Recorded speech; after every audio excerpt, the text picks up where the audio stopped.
Agustus 2019 yang lalu, Samsung memperkenalkan HP seri Note-nya di pasaran dan ngejadiin HP ini di deretan HP-HP flagshipnya Samsung. Di awal launching, HP ini dibanderol dengan harga hampir 20 jutaan. Sekarang dengan 5 jutaan aja udah bisa punya handphone sekeren ini. Tapi apakah masih layak dibeli di tahun 2022 ini? Dan ini review Samsung Galaxy Note 10 Plus.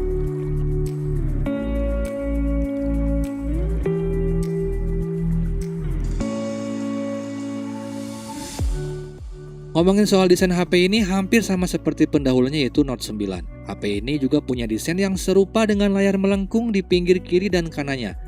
Di bagian bawah ada slot charger USB Type-C, lubang mikrofon, lubang speaker, dan tentunya S Pen. Di bagian kanan polos aja, hanya ada satu garis antena. Di bagian atas ada lubang mikrofon, slot SIM card yang nyatu barang micro SD, dan satu lubang speaker. Jadi total 2 speaker di HP ini. Ke bagian kiri ada tombol volume dan tombol power on off. HP ini punya dimensi panjang 16,2 cm dan lebar 7,7 cm. Yang gak semua orang bakal nyaman pakai ini handphone.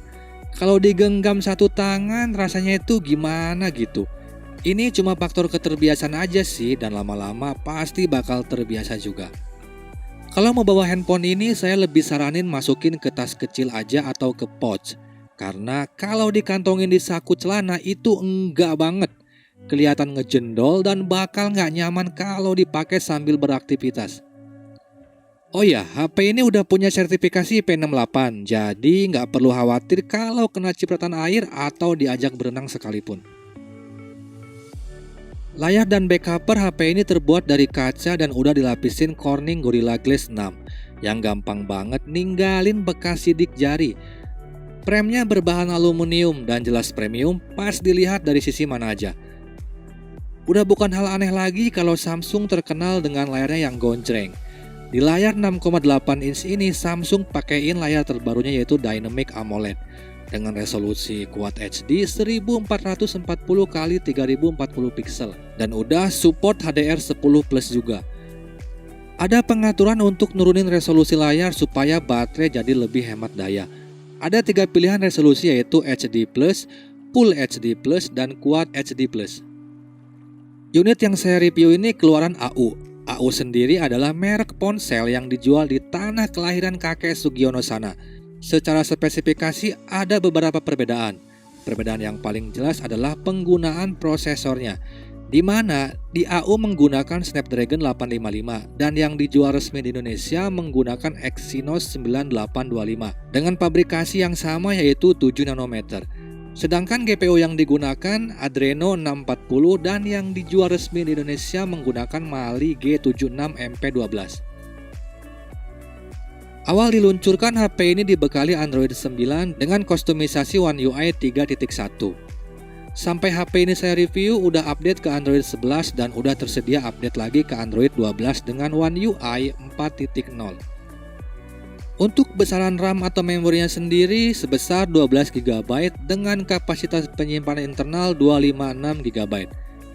Jika kurang masih bisa ditambah dengan microSD sampai 1 TB. Urusan performa termasuk mumpuni. Salah satu game berat seperti Aspal 9 masih bisa dilahap dengan baik. Dan untuk bermain game lama di HP ini nggak gampang panas, cuma anget-anget wajar aja.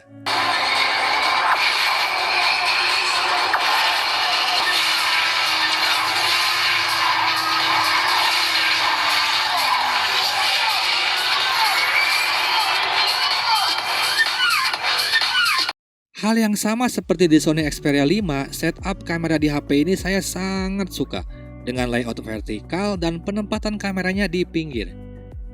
Untuk kamera utamanya ada 4 kamera, 12 megapiksel wide, 12 megapiksel tele, 16 megapiksel ultrawide, dan 0,3 megapiksel TOF 3D lens dan LED flash. Dan ini hasilnya.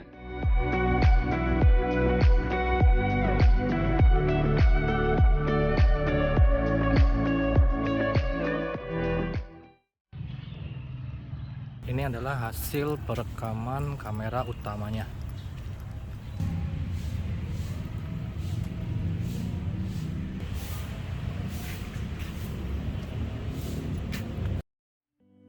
Untuk kamera selfie-nya punya resolusi 10 megapiksel yang dibekali fitur dual pixel PDAF dan auto HDR yang sanggup merekam video 4K 30 dan 60 fps, dan ini hasilnya.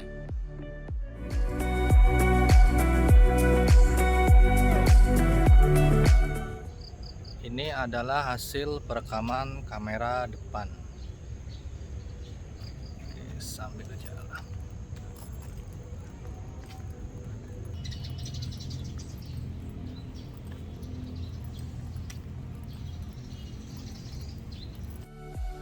Urusan audio, HP ini punya stereo speaker yang suaranya nendang banget. Di volume paling tinggi pun suara yang keluar nggak pecah ataupun cempreng.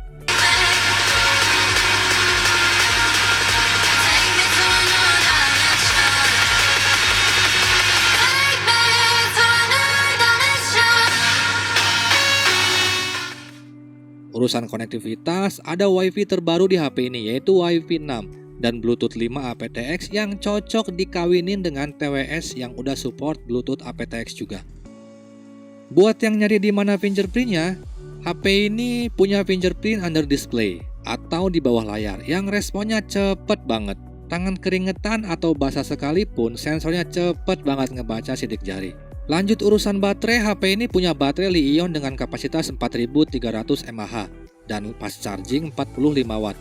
Sayangnya saya nggak bisa ngetes seberapa cepat ngecas di HP ini karena unit bekas yang saya beli ini hanya unit only. Sebagai kaum mendang-mending, bisa nyoba HP ini adalah sebuah pencapaian buat saya. User experience yang ditawarkan bisa ngelebihi ekspektasi saya, seperti layar yang bikin betah buat nonton dan main game lama, fingerprint yang cepet banget kalau buat unlock layar, dan ngebantu banget kalau lagi buru-buru buka pesan masuk dari micet. Dan tentunya fitur unggulan dari seri Note-nya Samsung yaitu S Pen yang nggak bisa dicari-cari jeleknya di mana. Karena terbiasa dengan keyboardnya si Apple dan nggak suka pakai atau nginstal keyboard selain bawaan HP, saya ngerasa nggak nyaman aja dengan keyboard bawaan HP ini. Tapi itu nggak masalah, masih bisa pakai aplikasi keyboard lain di Play Store. Oke, jadi itu aja review saya kali ini. Dan seperti biasa, jangan lupa like, subscribe, dan komen di video ini. Mohon maaf kalau ada kesalahan kata dan informasi. Sampai jumpa di video saya selanjutnya.